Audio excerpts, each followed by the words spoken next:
Welcome to the Tomosi Business Training Series. The basis of these sessions is to support the Tomosi Group staff and management to raise their capabilities and performance. The series is also a platform to share our experience with young entrepreneurs making an effort to build their startups in Uganda and across Africa.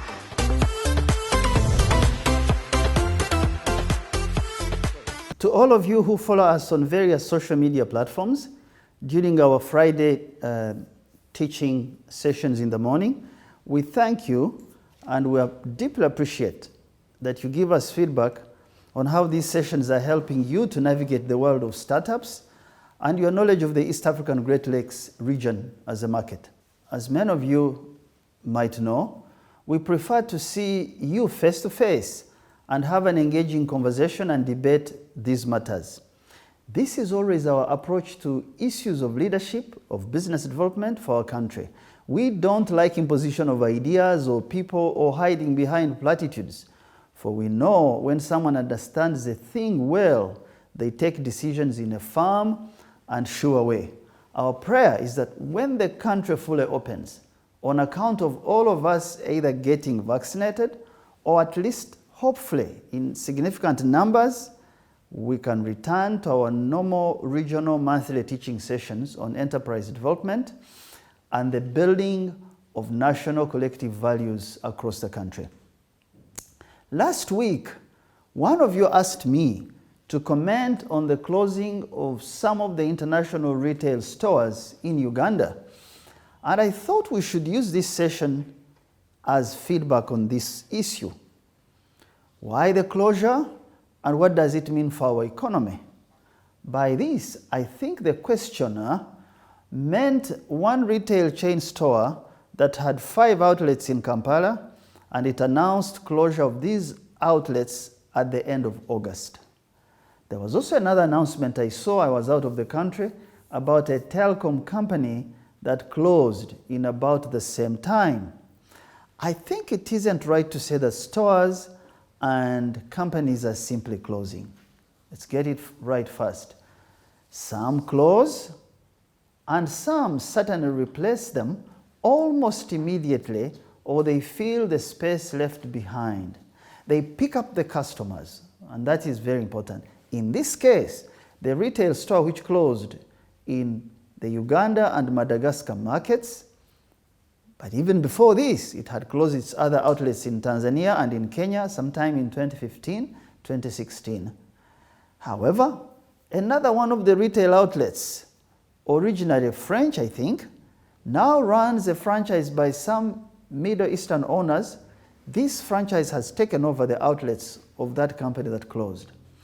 Even in the neighborhood before this announcement, there are some homegrown retail chains that are no more in East Africa.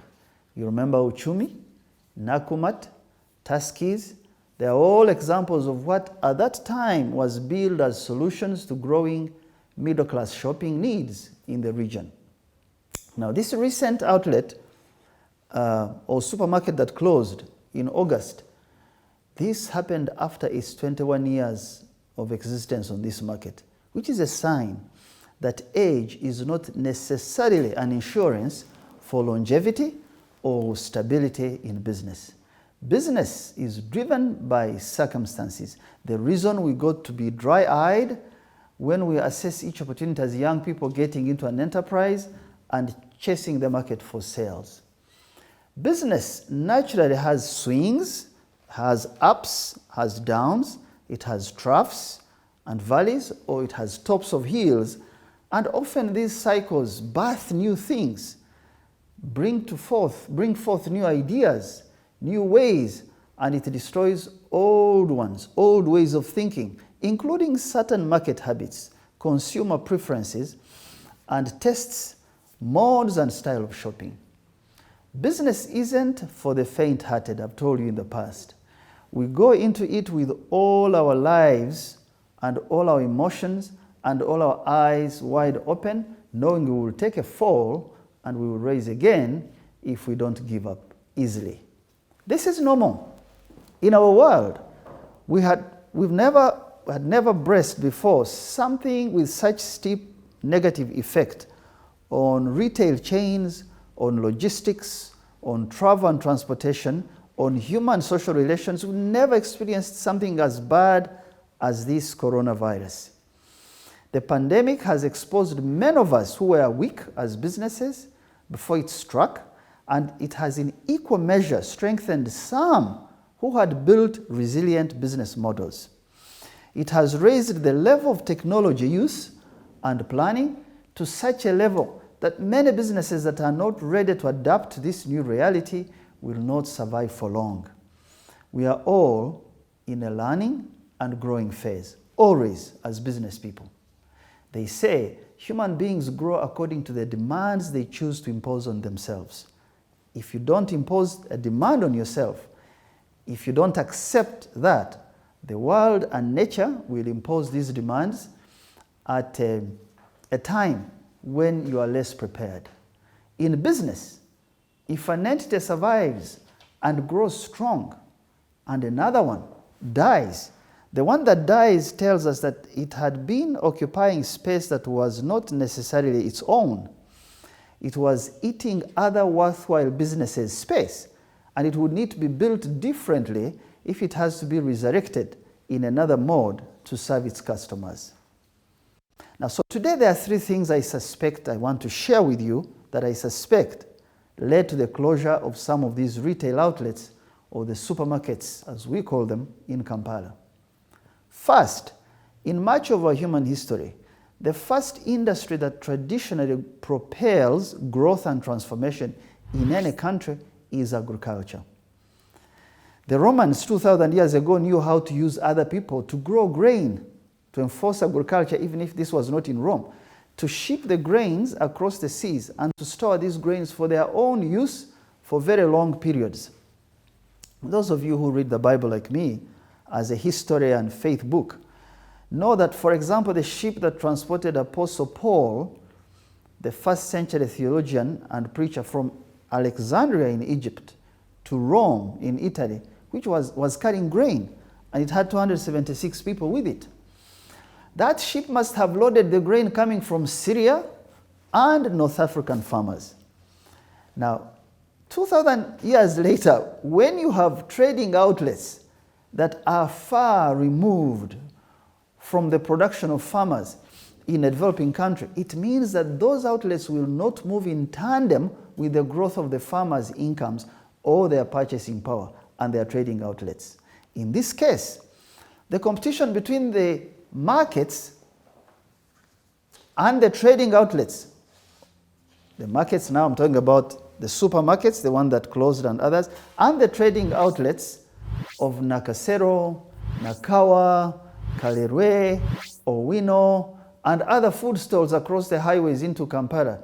This meant that because of this competition, the foreign retail outlets struggle for small, although growing, small, middle-class market composed of some government officials, some corporate entities, some NGOs, embassy workers, and people like that. They compete with that kind of market in order to survive.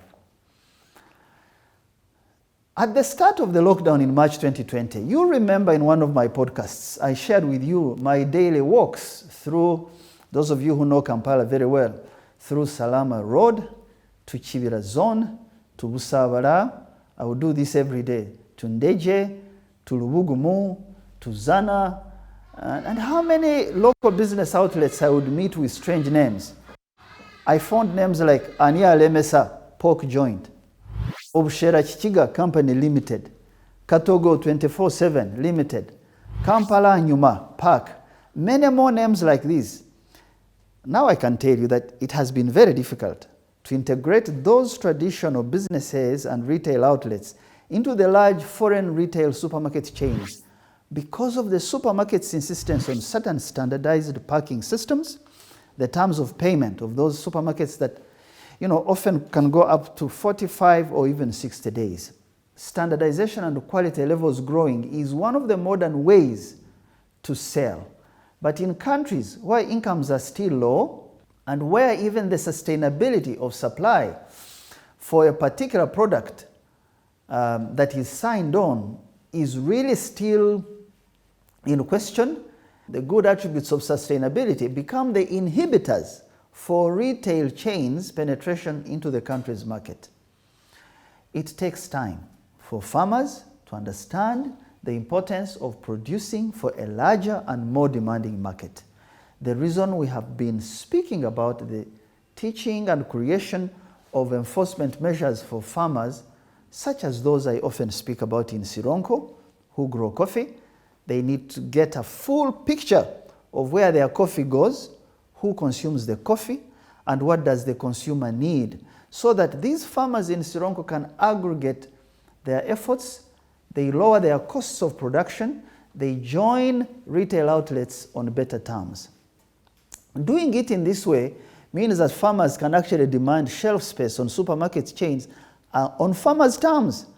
And since the supermarkets need longevity and profitability, even if they may not be interested in investing with farmers, I can imagine a middle ground could be struck that benefits both of them.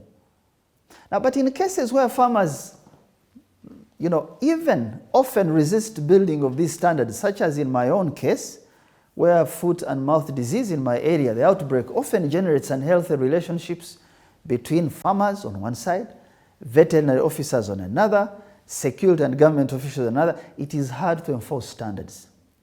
When you don't enforce standards, this locks out farmers from local retail outlets and makes it harder, even more, for these products to be exported.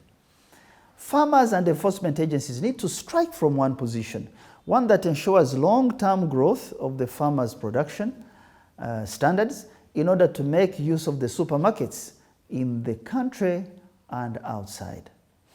This is even necessary if you remember that to build a healthy population and prevent disease, you need standards. This is issue number one, in my opinion, why these supermarket chains closed. We would like to hear from you. Please email us at info@tapmedia.com and visit our website at www.tapmedia.com. You can also visit our offices located at Tomosi Business Park, Luzira, Port Bell Road, or call 0414 220 702. Thank you.